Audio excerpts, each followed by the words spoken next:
माधव एक साधारण युवक था, लेकिन उसकी जिंदगी लगातार असफलताओं से भरी हुई थी।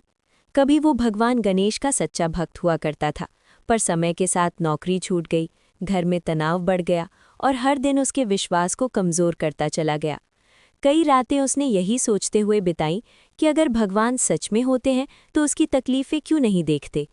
एक शाम यूं ही भटकते हुए वो गांव के पुराने गणेश मंदिर की सीढ़ियों पर जा बैठा, जहां एक वृद्ध पुजारी ने बिना उसकी पीड़ा सुने ही कहा कि संकष्टी चतुर्थी का व्रत संकट में पड़े इंसान की आस्था की परीक्षा होता है। न चाहते हुए भी माधव के मन में एक उम्मीद जागी और उसने संकष्टी चतुर्थी पर व्रत रखने का संकल्प ले लिया। उस दिन उसने पूरे नियम से उपवास रखा। भूख लगी लेकिन मन शांत रहा और हर पीड़ा के साथ वो गणेश मंत्र का स्मरण करता रहा। रात को पूजा की थाली सजाकर वो चंद्रमा की दर्शन की प्रतीक्षा करने लगा, पर जैसे ही समय आया आसमान में घने काले बादल छा गए।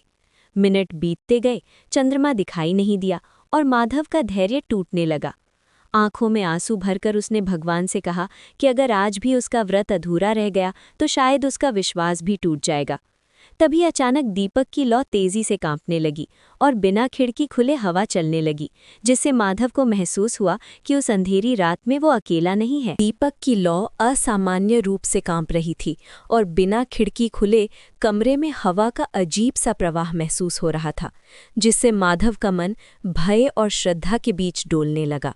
उसने आंखें बंद कर लीं और उसी क्षण एक गंभीर लेकिन करुण स्वर उसके भीतर गूंजा, माधव।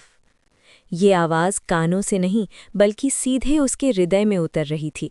वो घुटनों के बल बैठ गया, आंखों से आंसू बहने लगे और उसके मन में छुपे सारे प्रश्न जैसे शांत हो गए।